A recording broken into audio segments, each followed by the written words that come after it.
Honorable 𝗂𝗵𝗹𝗶𝗀𝗀, Minister of Finance, Central African Republic, Mr. 𝗂𝗵𝗶𝗀𝗀𝗀𝗀, Governor of the Bank of Mauritius, Dr. 𝗂𝗵𝗵𝗃𝗃, Director General of the Independent Commission Against Corruption, Mauritius, Mr. 𝗗𝗵𝗹𝗃𝗀𝗀𝗀𝗀, Chairman of the 𝗂𝗐𝐵 Mauritius, Mr. 𝗕𝗿𝗵𝗵𝗀𝗀𝗀𝗀𝗀, CEO of the 𝗂𝗐𝐵 Mauritius, distinguished governors and deputy governors of central banks, high officials of international organizations, distinguished guests, ladies and gentlemen, all protocols observed. Welcome to the second day of this international conference on digital economy and digital banking at this beautiful venue. On the agenda this morning, we shall be having a presentation followed by a panel discussion, followed with closing remarks, and then by a lunch. To get this second day started, we shall be having a presentation on digital and AML-CFT challenges presented by Dr. 𝗂𝗵𝗵𝗃𝗃, the Director General of the Independent Commission Against Corruption in Mauritius. Let's give him a warm round of applause, please.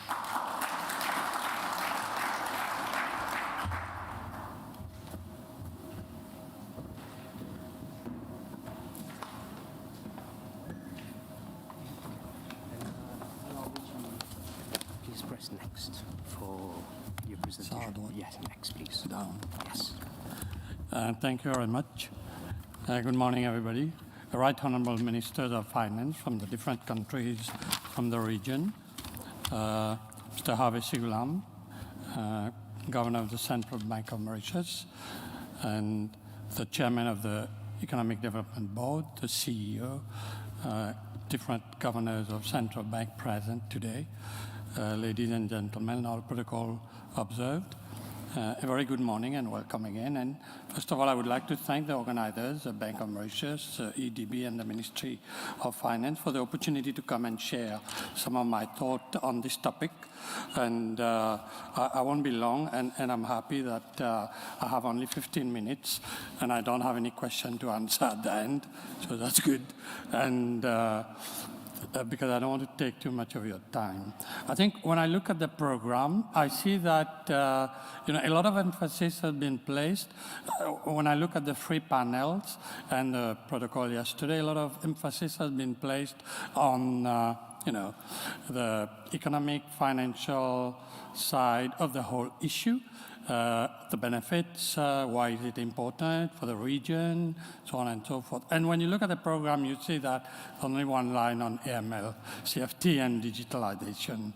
So I don't know whether this is a good thing or a bad thing, but I tend to interpret it as, people not really very much interested in the whole topic, which it should not be, of course, because Mauritius, for one, just came out of an experience, I'm not going to say good or bad, of an experience on AML-CFT, having been able to exit the FATF process in, as was said yesterday, record time.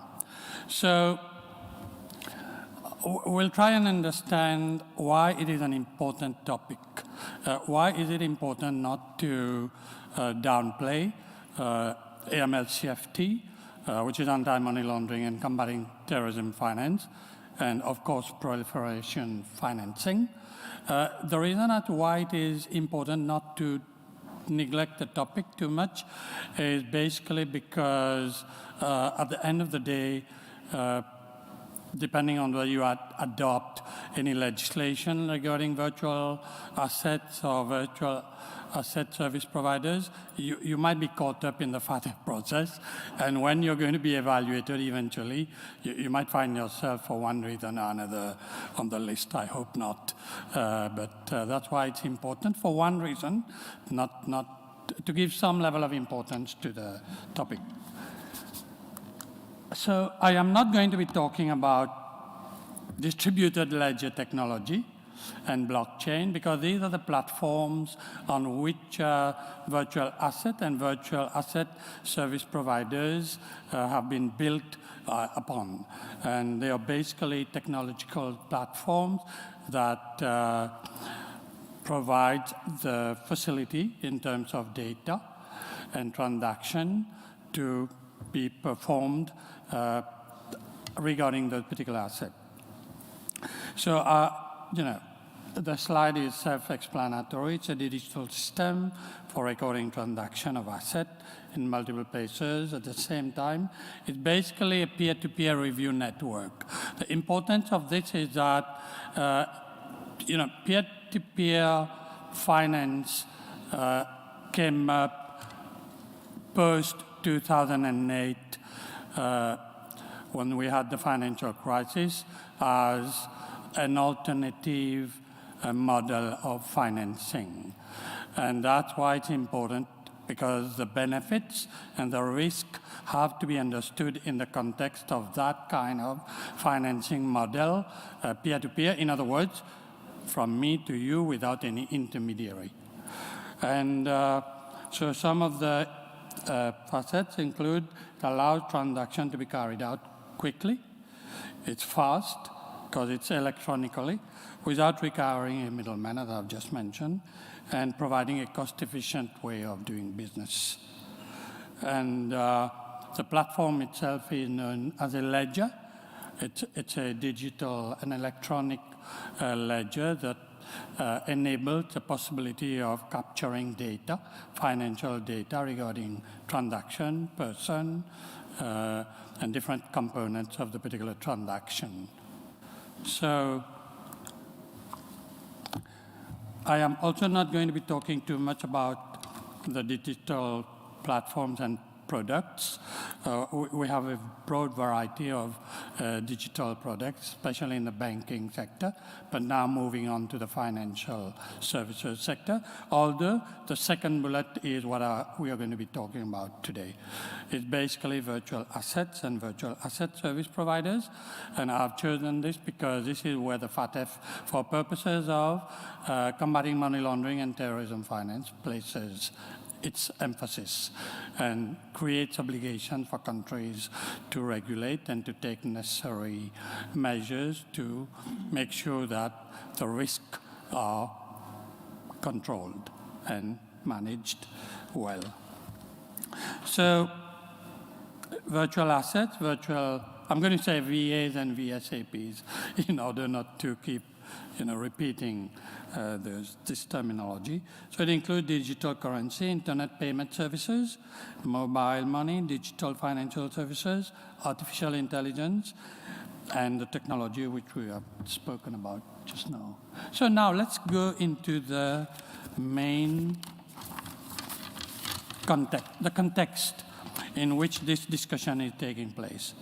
Now, AML-CFT is really one segment of the regulatory process and framework of VAs and VASPs, right? But the story starts as follows. Whenever there is financial innovation as a model for economic growth and development, there's a rush, and then at some point in time, people start thinking about the risk and whether it should be adapted on a fast-track basis as opposed to a cautionary basis. This is what we've come to call the early movers. And here, this is what we are doing actually. We are trying to see whether Mauritius or any other country in Africa want to be early movers. In other words, adopt the process driven by mostly fear of being left behind or out of the process in trying to develop financial economic model that can promote economic growth for the particular country.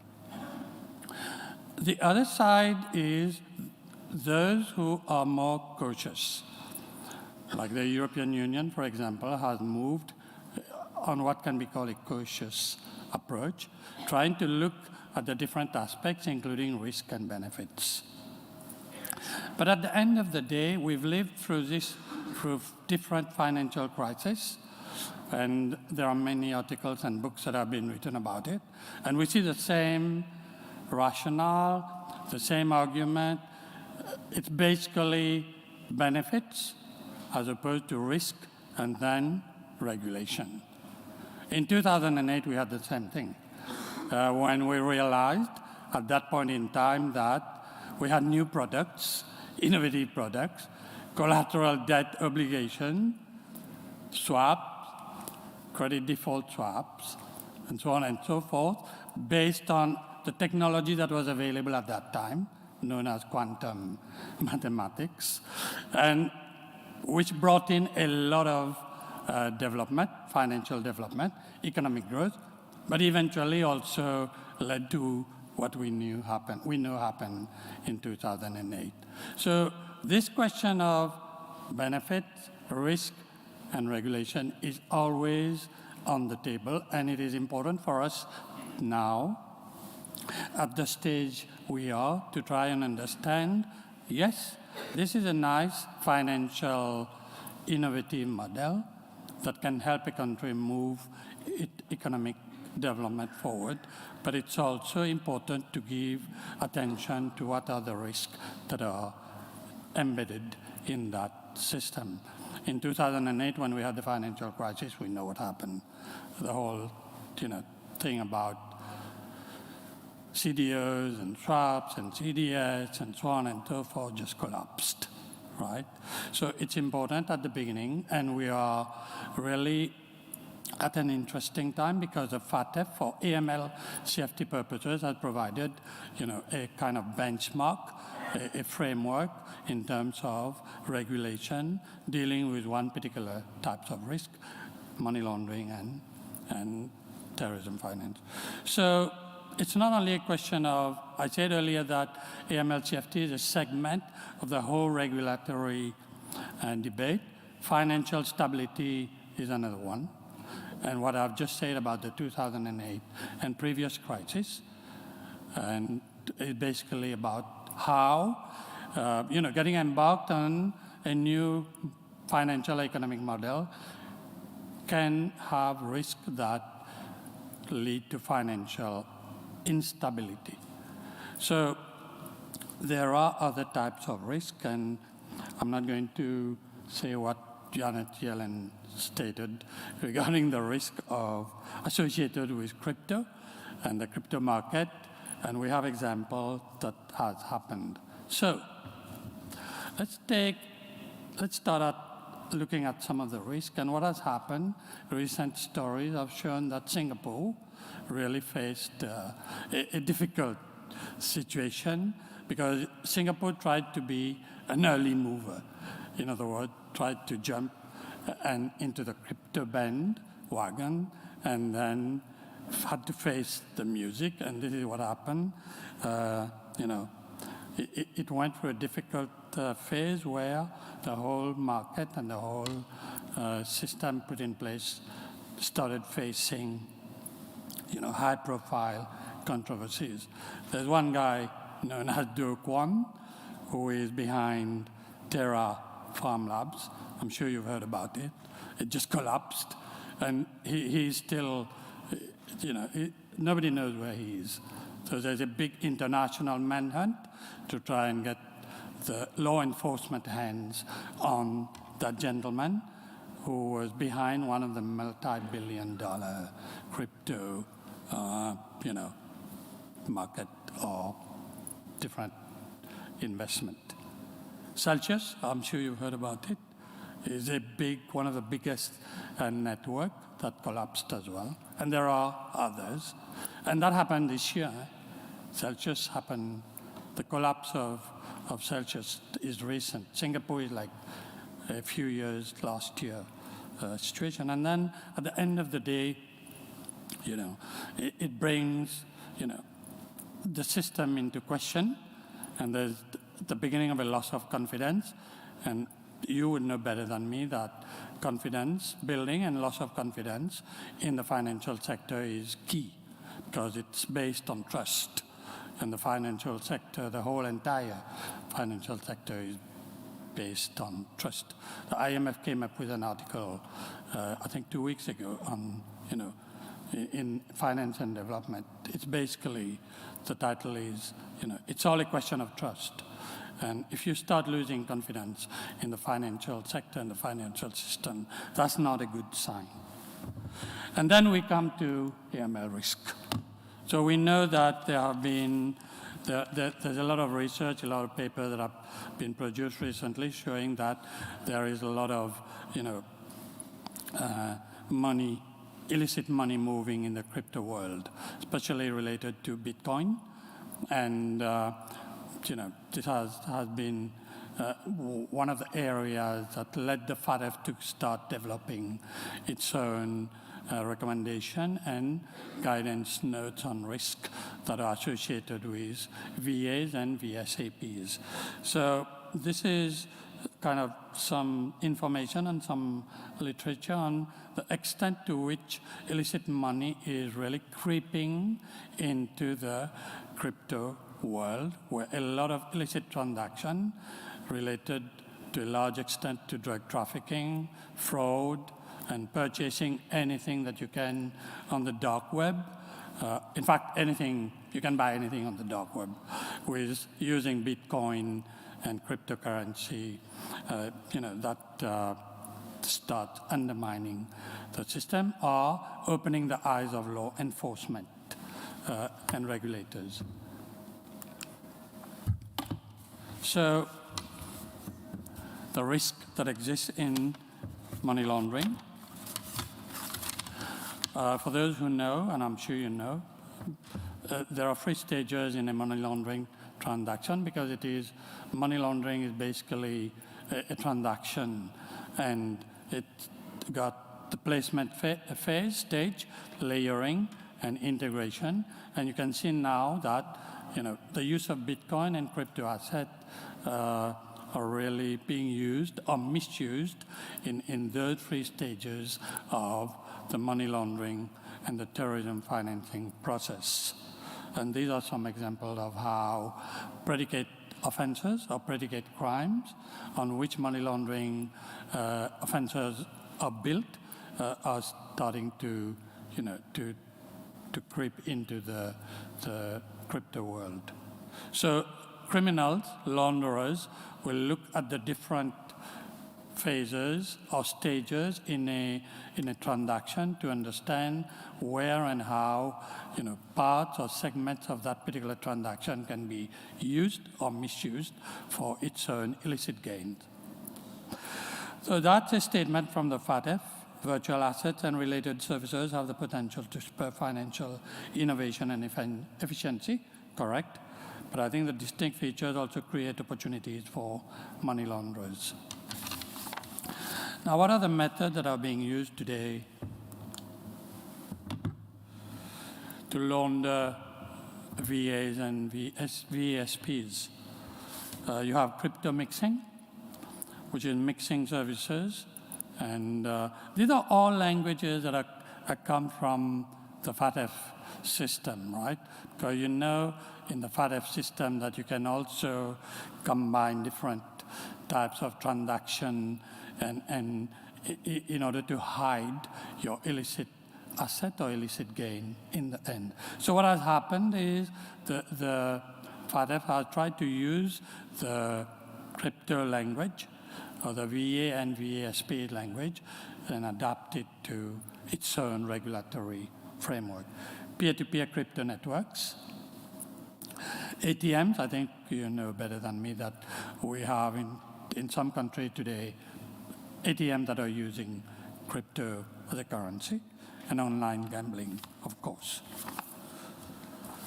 So this is really very briefly some of the issues that are related to the world of crypto and virtual asset. And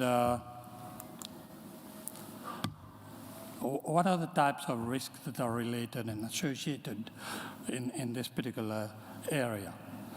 So one of the main arguments that have been put forward by skeptics, in between inverted commas, of the virtual asset world, crypto, is that there's lack of transparency, and it's difficult to really pin down who is doing what on the distributed ledger, on the blockchain platform. Because there's a total lack of transparency. So anonymity is one of the key risks that are considered to be associated for money laundering purposes. More recently, and today and yesterday, the 𝗵𝗴𝗶 is placing a lot of emphasis on beneficial ownership, all in relation to being able to track down the ultimate owner of any illicit asset. And it is considered that virtual asset and virtual asset service providers based on cryptocurrency and Bitcoin and the like, stable coin, provide the kind of facility to ensure that the ultimate beneficial owner is totally, lost in the picture and almost impossible to track down. Rapidity, we've talked about it earlier, that because of the technology, transactions are conducted very fast, and if you want to move one particular transaction or fund associated from one place to another, it's in a matter of minutes or even seconds. This is important in the sense that you need to look at the bigger picture. If we need to track down assets, illicit assets using virtual assets or VASPs and crypto being moved across the world. That's I think, the essence of the argument. Because if capital and money and funds are able to move very fast across different jurisdictions, keeping in mind that different jurisdictions have different layers or levels of regulation, then it becomes difficult and tricky to be able to track down illicit money using such asset. And then cyber risk, data privacy risk. These are some of the compliance risks, of course, that has been dealt with as far as money laundering is concerned by the 𝗵𝗴𝗶. Now we come to, finally, the 𝗵𝗴𝗶. So the recommendation that the 𝗵𝗴𝗶 has developed dealing with this particular issue is recommendation 15. And recommendation 15 existed under the previous 𝗵𝗴𝗶 recommendation, and then called 40+9. But it was amended a few years back to try and adjust with the increasing relevance and importance of virtual asset and virtual asset service providers issues. So recommendation is what creates the obligation for countries to adopt and to make sure that measures in the form of regulation or directives or whatever are adopted to try and address the risks that are posed by such types of assets and products. So basically, there's a need for change in the regulatory landscape, not only from the supervisory perspective, regulatory as well as law enforcement. Because recommendation 15 is a recommendation that deals specifically with that particular issue, but it cuts across other recommendations, mainly recommendation 1, 3, and then 16, and other recommendations that deal with regulation, supervision, and law enforcement. So the point is really to build stronger AML/CFT regulation. So basically, the obligation boils down to, the different steps that exist in the financial, be it banking or financial services sector, regarding onboarding of clients, client monitoring and implementation of alerts, and transaction monitoring. These are basic aspects of any transaction, be it banking or financial services. And it's all related to existing obligation with which we are very familiar, KYC, CDD in the different sectors. The only difference that exists now is that the asset and the means